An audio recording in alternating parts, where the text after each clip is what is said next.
Hello my dear friends.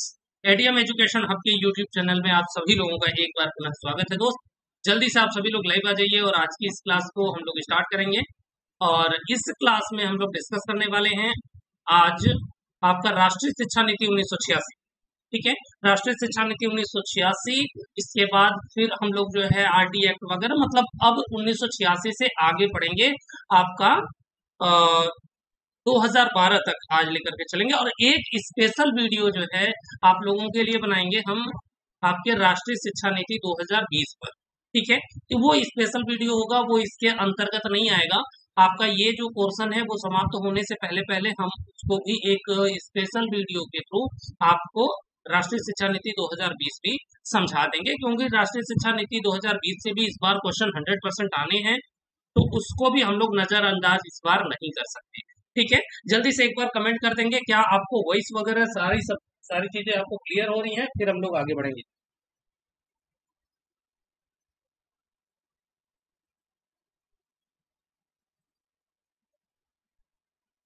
एक बार बता देंगे जल्दी से कि क्या आपको वॉइस वगैरह सब कुछ क्लियर हो रही है।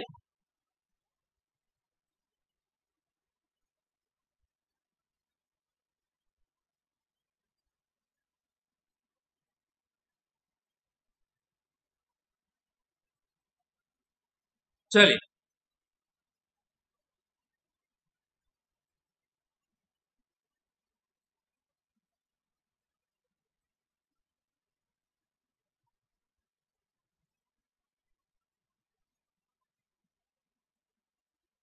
जैन एजुकेशन भी बताएंगे। जैन एजुकेशन जैन दर्शन के अंतर्गत बताएंगे। ठीक है, Abhay Maurya good morning. Jain education जो है आपको जैन दर्शन के अंतर्गत बताएंगे, don't worry.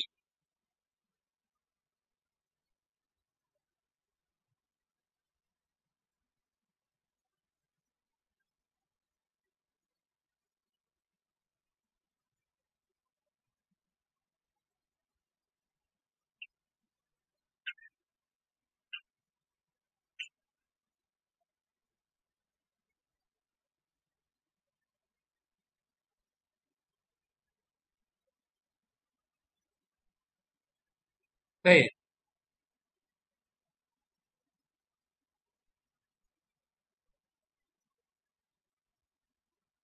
Silent killer good morning.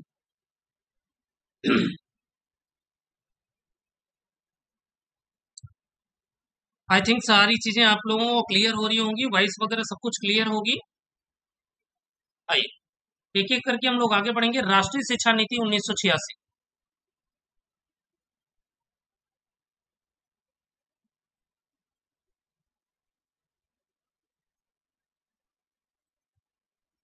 उन्नीस सौ छियासी। ठीक है, इसके पहले हम लोगों ने जो है राष्ट्रीय शिक्षा नीति 1968, राष्ट्रीय शिक्षा नीति 1979 और इसके बाद तीसरी जो राष्ट्रीय शिक्षा नीति आई थी 1986 में, उसके बारे में हम लोग पढ़ेंगे। और इसमें जो है अंश चौरसिया गुड मॉर्निंग, मोनिका कुमारी गुड मॉर्निंग। चलिए, इसमें राष्ट्रीय शिक्षा नीति 1986 के अंतर्गत जो महत्वपूर्ण महत्वपूर्ण एस्पेक्ट्स हैं उसके बारे में सबसे पहले चर्चा कर लेते हैं। इसके बाद हम लोग आगे बढ़ेंगे। ठीक है, सबसे पहली चीज इसके अंतर्गत आती है आपकी क्या, 10+2+3, 10+2+3 की धारणा को पूरे देश में लागू करने का सुझाव दिया। लागू करने का सुझाव।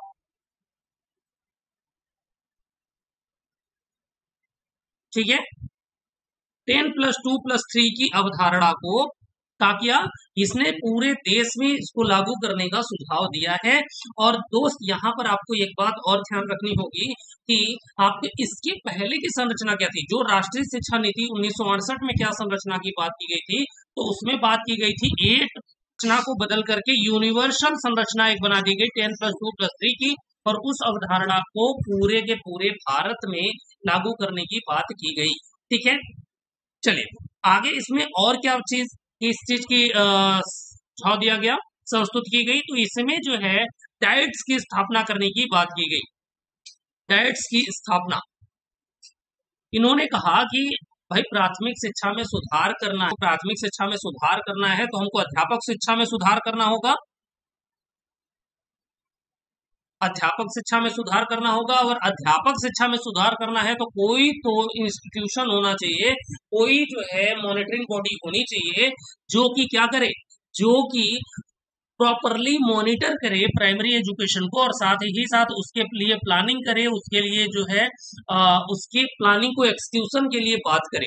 ठीक है, तो इन सारी चीजों के लिए डाइट की स्थापना करने का सुझाव जो है राष्ट्रीय शिक्षा नीति 1986 में दिया गया। और डाइट का यहाँ पर देखिए दो क्वेश्चन, एक तो डाइट की स्थापना का सुझाव किसने दिया था, एक क्वेश्चन आपका यहाँ पे ये बनता है। दूसरा क्वेश्चन आपका बनता है कि डाइट्स का फुल फॉर्म क्या है, डाइट का फुल फॉर्म क्या है। ठीक है, वो मैं नहीं बताऊंगा, आप उसको जल्दी से कमेंट करके बताएंगे डाइट का फुल फॉर्म क्या है, क्योंकि बहुत बार जो है आप लोगों ने पढ़ा होगा बीएड में भी, डीएलएड में भी, बीटीसी में भी, हर एक इंस्टीट्यूशन में आपने हर एक कोर्स में आपने उसको पढ़ा होगा। तो आप जल्दी से कमेंट करके बताएं कि क्या होगा डाइट का फुल फॉर्म। नहीं बताइएगा तो हम तो बताएंगे ही, है ना। फिर उसके आगे बढ़ते हैं। गति निर्धारक विद्यालयों की स्थापना का सुझाव भी इन्होंने ही दिया था। गति निर्धारक विद्यालय किसको, सेटिंग स्कूल इसको कहते हैं, गति निर्धारक विद्यालय, गति निर्धारक विद्यालय, गति निर्धारक विद्यालय किसको कहते हैं, नवोदय स्कूल को कहते हैं। किनको कहते हैं, नवोदय विद्यालयों को हम जो है क्या कहते हैं, गति निर्धारक विद्यालय कहते हैं, पेस सेटिंग स्कूल कहते हैं। इनको हम पेस सेटिंग स्कूल क्यों कहते हैं, पेस सेटिंग स्कूल का मतलब ये होता है कि जो बच्चे, जो प्रतिभाशाली जो बच्चे हैं उनका पलायन न हो, है ना, उनका जो है पलायन ना हो या फिर मिल जाए उसको रोकने के लिए, या फिर जो उनको एक सही राह दिखाने के लिए एक ऐसे इंस्टीट्यूशन की स्थापना की जाए जो कि ग्रामीण परिदृश्य में स्टैब्लिश हो और साथ ही साथ वो जो है क्या हो, वह जो है ग्रामीण स्तर पर या ग्रामांचल में जो प्रतिभाशाली बच्चे हैं उनको शिक्षित करे और उनको आगे लेकर के जाने का प्रयास करे। एक ऐसा विद्यालय होना चाहिए। ये सुझाव भी आपका राष्ट्रीय शिक्षा नीति 1986 में दिया गया था। ठीक है, और देखिए इसमें जो है जो नवोदय विद्यालय सबसे पहले जब स्टैब्लिश हुआ तो वो एक पायलट प्रोजेक्ट के रूप में, जैसा कि हर एक अभी जो है आपके राष्ट्रीय शिक्षा नीति 2020 में ये कहा गया कि हम 100 सैनिक स्कूल बनाएंगे। तो 100 सैनिक स्कूल बनाने के लिए ये जो महोदय हैं हमारे महामहिम श्री नरेंद्र मोदी जी की जो सरकार है, उन्होंने क्या किया कि जो नवोदय स्कूल थे, बहुत सारे नवोदय स्कूल को एडॉप्ट करने का प्रयास किया। किस रूप में, सैनिक स्कूल में। उन्होंने कहा कि भाई ठीक है, जो नवोदय स्कूल है उन्हीं को नाम बदल करके हम सैनिक स्कूल कर देंगे। फिर जब इसका विरोध वगैरह हुआ तो इन्होंने जो है इसको हटा दिया, फिर नवोदय स्कूल को नवोदय रहने दिया, फिर इसके बाद अब जो है इसको सैनिक स्कूल को दूसरे स्थान पर खोलने का वो लोग अभी मंथन चल रहा है। अभी जो है बहुत सारा उस पर कार्य नहीं हो पाया। तो ठीक इसी तरीके से हर एक जितनी भी शिक्षा नीतियां आई हैं उसमें कुछ न कुछ परिवर्तन अवश्य हुआ है। तो एक परिवर्तन, एक सुझाव जो है इसमें ये भी था कि गति निर्धारक विद्यालय की स्थापना की जाएगी। चलिए बहुत बढ़िया मोनिका जी। भाई देखिए सभी को आना चाहिए ना ये, district institute for education and training.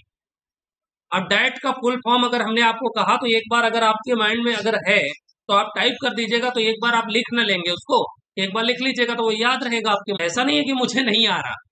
ठीक है, चलिए महिला समाख्या की स्थापना का सुझाव भी इन्होंने ही दिया। महिला समाख्या, समाख्या या समाख्या भी कहीं कहीं दिया हुआ है, समाख्या की स्थापना। महिला समाख्या क्या था, महिला समाख्या था कि प्रत्येक डिस्ट्रिक्ट में जो डिस्ट्रिक्ट हेडक्वार्टर होगा उसी में एक अलग से विभाग स्थापित किया जाएगा, ये अलग से एक ऑफिस बनाया जाएगा जिसमें शहरी क्षेत्रों की महिलाएं और साथ ही साथ जो पढ़ी लिखी ग्रामीण स्तर की जो महिलाएं हैं उनको कोई स्किल सिखाई जाएगी, कोई ट्रेनिंग दी जाएगी, जिससे क्या होगा कि वह स्वरोजगार की तरफ उन्मुख होंगे, साथ ही साथ उनको रोजगार प्राप्त करने में सहायता मिल पाएगी। ठीक है, महिला समाख्या की स्थापना का सुझाव किसने दिया था? राष्ट्रीय शिक्षा नीति 1986 ने। इसकी स्थापना पहली बार कब हुई? 1989 में। 1989 1989, ठीक है। इसके साथ ही साथ जो है इसमें और भी था कि प्रौढ़ शिक्षा कार्यक्रम की शुरुआत होनी चाहिए। प्रौढ़ शिक्षा कार्यक्रम,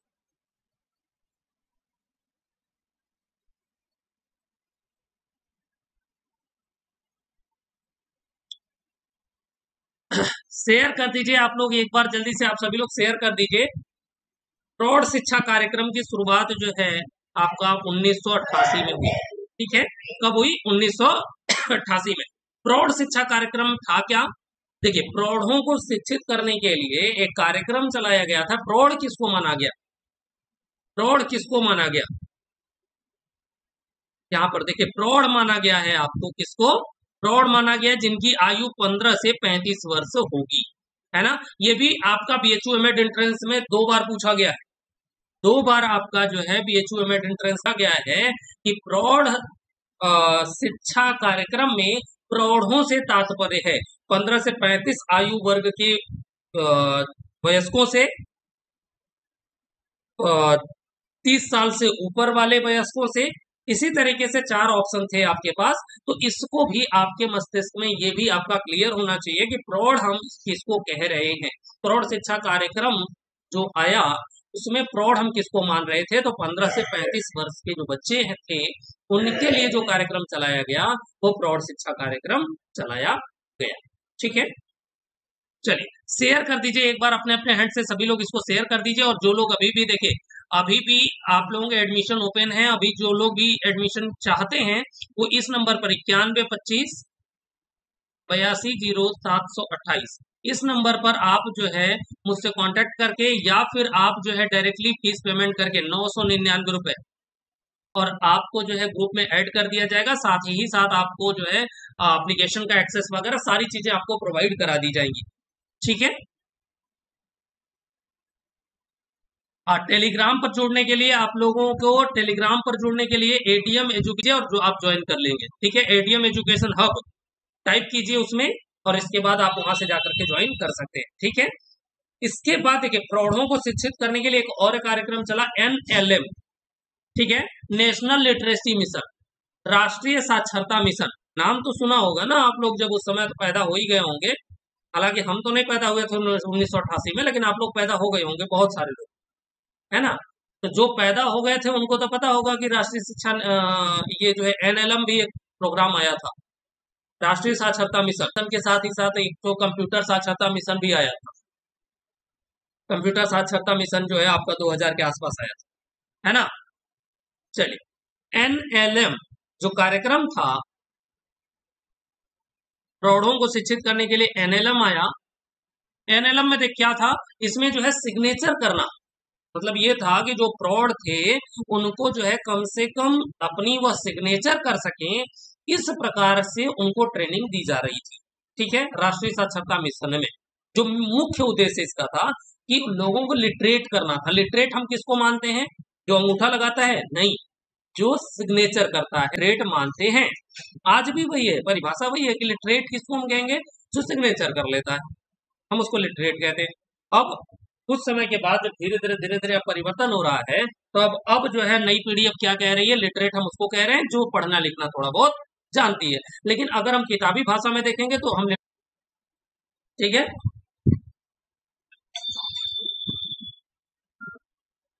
चले ओके। इसके बाद फिर इसमें जो है एनएलएम जो है आपका, एनएलएम नेशनल लिटरेसी मिशन, ये कब आया आपका?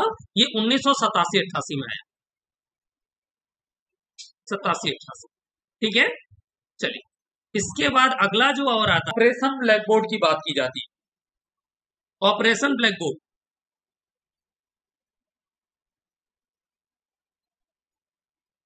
Black board, operation black board कब आया? 1986-87,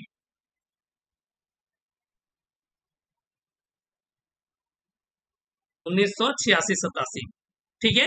देखिए, ऑपरेशन ब्लैक बोर्ड क्या था? ऑपरेशन ब्लैक बोर्ड, यहाँ से भी क्वेश्चन पूछ लिया जाता है कि ऑपरेशन ब्लैक बोर्ड में क्या क्या चीजें सम्मिलित थी। तो यहाँ पर यह था कि मिनिमम 2 क्वार्टर होना चाहिए। ऑपरेशन ब्लैक बोर्ड जो है जो चलाया गया, इसमें प्राथमिक शिक्षा में सुधार करने हेतु यह कार्यक्रम चलाया गया या यह गया। तो ऑपरेशन ब्लैक बोर्ड के अंतर्गत जो है आपके 2 कमरे होने चाहिए, और 2 कमरों के साथ ही साथ वहां पर क्या होना चाहिए, फर्नीचर होना चाहिए। प्रॉपर जो है वहां पे फर्नीचर होना चाहिए, बोर्ड होना चाहिए, प्रॉपर व्यवस्था होनी चाहिए, ठीक है। और साथ ही साथ जो है वहां पर एक महिला शिक्षक को भी नियुक्त करने की बात यहाँ पे की गई थी। यहीं पर जो है आपका जो एक समिति बनती है, ग्राम सभा समिति, है ना, ग्राम सभा समिति, जो आपकी ऑपरेशन ब्लैक बोर्ड के बाद आती है ग्राम सभा समिति। और ग्राम सभा समिति में क्या था कि वहां का जो ग्राम प्रधान होगा वो प्राइमरी स्कूल का अध्यक्ष होगा, और उसका जो प्रिंसिपल होगा उसका एक मेंबर हो भी सकता है और नहीं भी हो सकता है। लेकिन जो वहां के पेरेंट्स होंगे, मतलब जो स्टूडेंट वहां पे पढ़ रहे हैं, उनके पेरेंट्स जो है उसके मेंबर होंगे, ठीक है। कुछ फीमेल और कुछ मेल जो है उसके मेंबर रहेंगे, ओके। तो ऑपरेशन 92 में इसको बढ़ा करके क्या किया गया, प्राइमरी लेवल से बढ़ा करके इसको जो है उच्च प्राथमिक स्तर तक किया गया, ठीक है। ये भी आपको याद रखना है कि ऑपरेशन ब्लैक बोर्ड जो है 1993-94 में ये कब आया। देखिए, ऑपरेशन ब्लैक बोर्ड को विस्तार जब दिया गया 1992 में, आपका प्लान ऑफ एक्शन POA आया, है ना, प्लान ऑफ एक्शन आया, यानी जो है राष्ट्रीय शिक्षा नीति का सुधरा हुआ रूप, है ना, सुधरा हुआ रूप एक जो है 1992 में आया। 1992 वाले में क्या किया गया कि ऑपरेशन ब्लैक बोर्ड को विस्तार करने की बात की गई, और वहां पर इसको विस्तार दे दिया जाता है 1993-94 में, और प्राथमिक स्तर से उसको बढ़ा करके कहां पे कर दिया गया, अब कर दिया गया उच्च प्राथमिक स्तर तक, ठीक है, उच्च प्राथमिक स्तर तक।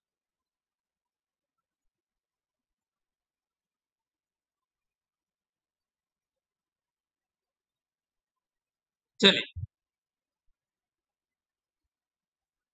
बिल्कुल गुंजन कुमारी, बिल्कुल, है ना, प्लान ऑफ एक्शन आया, यानी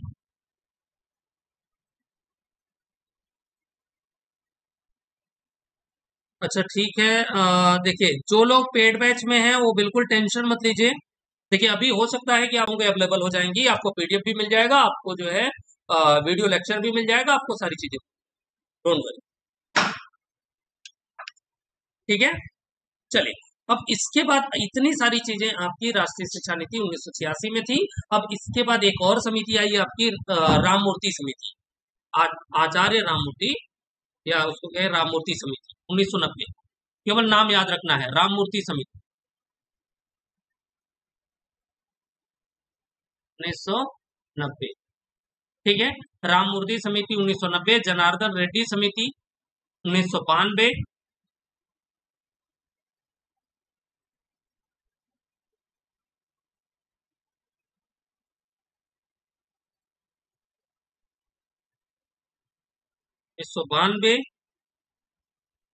संशोधित राष्ट्रीय शिक्षा नीति,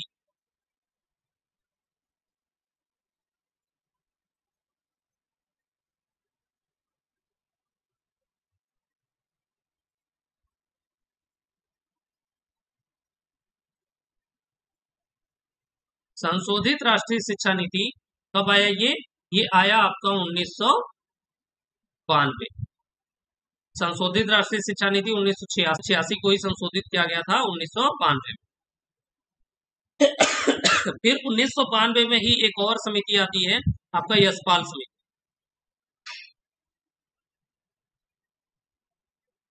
यशपाल समिति, ठीक है। यशपाल समिति, यशपाल समिति किस लिए फेमस है, केवल एक चीज के लिए, आपका एजुकेशन विदाउट बर्डन,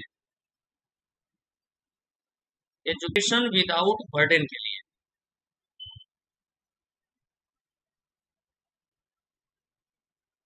बिना बोझ के शिक्षा, है ना, बिना बोझ के शिक्षा, बिना बोझ की शिक्षा के लिए ये जो है यशपाल समिति सबसे ज्यादा फेमस है। इसमें ये कहा गया है यशपाल समिति के द्वारा कि बच्चे का जो शारीरिक वजन है उसकी शारीरिक वजन के से ज्यादा उसके बस्ते का वजन है, इसलिए उसके बस्ते का वजन को कम किया जाना चाहिए जिससे कि उसका शारीरिक विकास प्रॉपरली हो सके, शारीरिक विकास में किसी भी प्रकार की कोई रुकावट ना आए। ठीक है भाई, बफरिंग वगैरह तो नहीं हो रही है?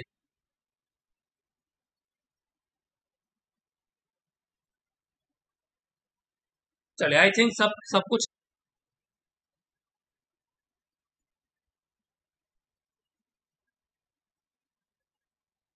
ओके, यहाँ सब बढ़िया है। एक बार जल्दी से कमेंट करेंगे, क्या आपको सारी चीजें एकदम क्लियर सब सुनाई दे रहा है, दिखाई दे रहा है सब कुछ, कोई दिक्कत तो नहीं है?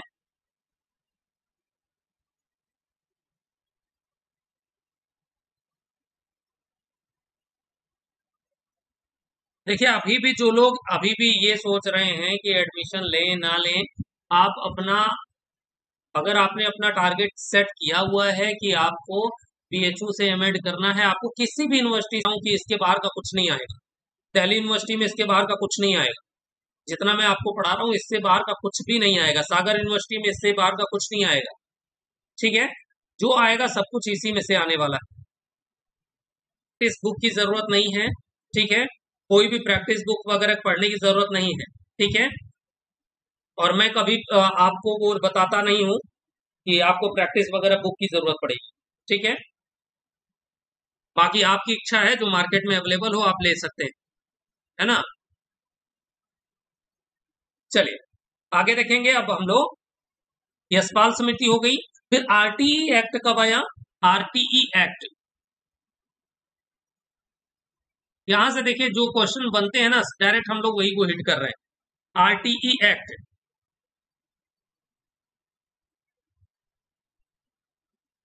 मोनिका कुमारी जी 20 तारीख से शुरू करा देंगे। ठीक है, अभी आप वो नहीं करिए, परेशान मत होइए। ठीक है, 20 तारीख से जो है आपका ओल्ड जो पेपर होंगे उसको भी डिस्कस वगैरह कराना शुरू करें। 10 दिन में होते हैं, 10 दिन में 10 साल का पेपर हम लोग आराम से कर लेंगे। ठीक है, या उसके पहले भी हम शुरू कर सकते हैं। आरटीई एक्ट जो है 2009 में आया, लागू कब हुआ? 1 अप्रैल 2010। ठीक है, 1 अप्रैल 2010 को आरटीई एक्ट लागू होता है ना।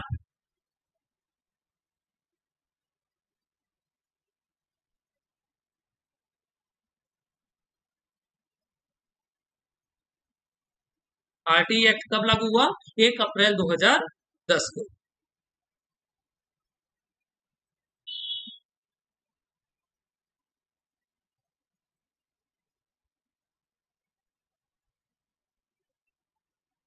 ठीक है, और इसके बाद आरटीई एक्ट के बाद एक और आती है justice Verma committee. Justice Verma समिति, ये किस लिए बनी थी? तो जो शिक्षक शिक्षा में सुधार करने के लिए, शिक्षा में सुधार हेतु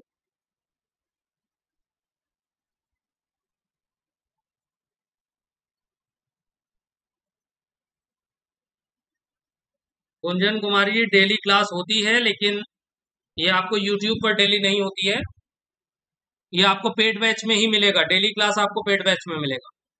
ठीक है, देखिए शिक्षक शिक्षा में सुधार हेतु जो जस्टिस वर्मा कमेटी बनी वो किस लिए बनी थी? शिक्षक शिक्षा में सुधार हेतु बनी थी। ठीक है, देखिए यहां से एक विद्यापीठ में अभी अभी रिसेंटली जो अभी क्वेश्चन मतलब हुआ है ना पेपर आपका, शायद कल या परसों हुआ है, उस पेपर में अभी पूछा गया था कि जस्टिस वर्मा कमेटी संबंधित है या फिर ऐसे ही शिक्षक शिक्षा से संबंधित समिति थी, इस तरीके का क्वेश्चन था। तो वहां पे जस्टिस वर्मा समिति का नाम आया था। जस्टिस वर्मा समिति का गठन कब हुआ था? 2012 में। 2012 में शिक्षक शिक्षा हेतु यह कमेटी बनी थी। ओके, इसके बाद हम लोग जब राष्ट्रीय शिक्षा नीति, अब हम लोग सीधे सीधे कहाँ जाएंगे? 2012 के बाद लेकिन 2020 का एक सेपरेट वीडियो हम आपको अलग से देंगे, है ना। एक सेपरेट वीडियो देंगे, लेकिन अगर जरूरत समझ में आएगी तो, है ना। बाकी जो है 2020 के बारे में जो जो चीजें आपके एग्जाम में पूछी जाने लायक हैं उसको हम आपको राष्ट्रीय शिक्षा नीति, नेशनल पॉलिसी ऑफ एजुकेशन 2020, राष्ट्रीय शिक्षा नीति 2020, इसके अध्यक्ष कौन है?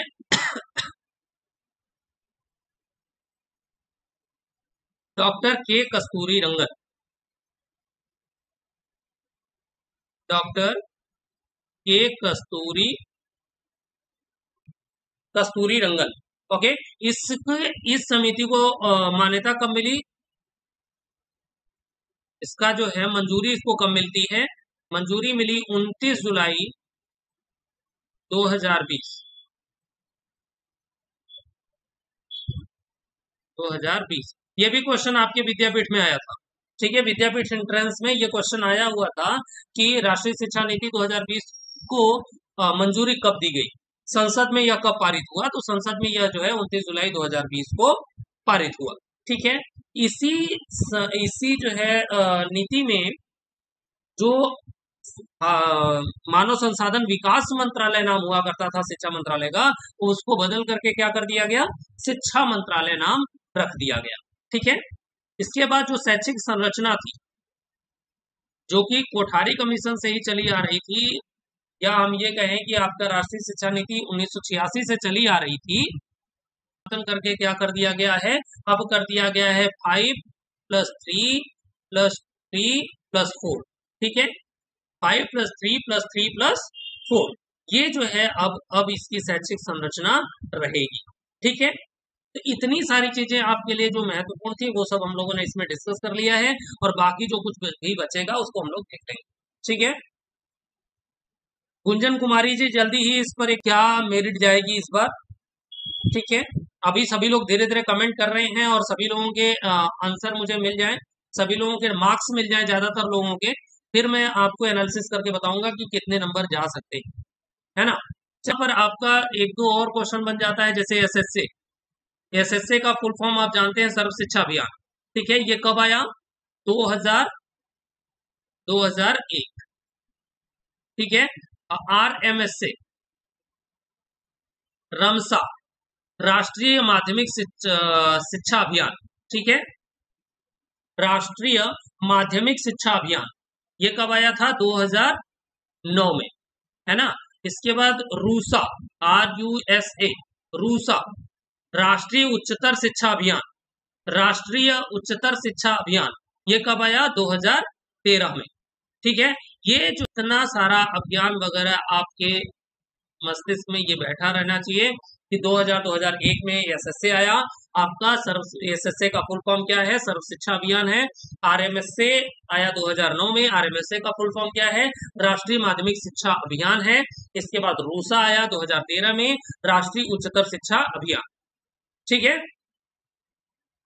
चलिए, इस प्रकार से आपका जो है एजुकेशनल डेवलपमेंट का आपका स्वतंत्रता के बाद वाला जो दूसरा ये क्लास था स्वतंत्रता के बाद का, वो भी आपका आज क्लियर हो गया। अब हम लोग जो है आगे का, आप 4 से 5 थिंकर हम लोगों को पढ़ने हैं। चारों थिंकर्स के बारे में हम लोग कल की क्लास में पढ़ेंगे, और वो लोग देखिए, जो लोग पेड बैच में आ चुके हैं उनके लिए तो भाई बहुत अच्छी बात है, क्योंकि वो जो चारों थिंकर हैं, 4 थिंकर में से आपके 3 क्वेश्चन 100% रहते हैं, 1 से 2 मतलब 2 से 3 क्वेश्चन 100% रहते हैं, और 2 क्वेश्चन आपको फर्श से अर्श पर लेके जाके बैठा सकता है। तो आप जो है अभी भी अगर आप ये सोच रहे हैं, देखिए गाइड बुक आप खरीदेंगे, कहाँ कहाँ आपको खर्च करना पड़ेगा? आप गाइड बुक खरीदेंगे, इसके बाद आपको प्रीवियस ईयर का क्वेश्चन पेपर ढूंढेंगे, आप पूरी बुक्स वगैरह ढूंढेंगे, मतलब बहुत सारी चीजें आप जब ढूंढेंगे तब जाकर के इसका सिलेबस आप कवर कर पाएंगे, ठीक है। और हम आपको एक जगह, एक प्लेटफॉर्म पर सारे के सारे मटेरियल, सारी आपको प्रोवाइड करा रहे हैं, तो आपके लिए थोड़ा सा ज्यादा इजी हो जाएगा अगर आप इस कोर्स को परचेस कर लेते हैं। फिर भी आपकी इच्छा है, आपकी मर्जी है, आपको जो उचित लगे आप वो कीजिए, बट आप जो है मेहनत कीजिए, सफलता जरूर मिलेगी, ठीक है। उम्मीद करता हूं आज की क्लास आप लोगों को बेहतर लगी होगी। तो जो लोग भी चाहें, लास्ट में जाते जाते एक बार और मैं आपको बता दूं, यहाँ पे इस नंबर पर आप कांटेक्ट कर सकते हैं, 91 25 82 0728। ये मेरा व्हाट्सअप नंबर भी है। इस नंबर पर आप व्हाट्सअप करके जानकारी ले सकते हैं, साथ ही साथ आप कॉल भी कर सकते हैं। एवं आप जो है इस नंबर पर जो लोग डायरेक्ट एडमिशन लेना चाहते हैं, जिनको कोई क्वेरी वगैरह की जरूरत नहीं है, वो लोग 999 रुपए पेड करके आप, हाँ, HRDC भी है जो NCERT द्वारा संचालित होती है, ठीक है कुंजन कुमार जी जी। ओके, HRDC भी है। 999 रुपए पेड करके आप कैसे पे करेंगे, गूगल पे या फोन पे या पेटीएम, ठीक है। गूगल पे, फोन पे या पेटीएम करके आप जो है उसका स्क्रीनशॉट आप मुझे भेज दें, तो आपको मैं ग्रुप में ऐड कर दूंगा और आपको एप्लीकेशन का एक्सेस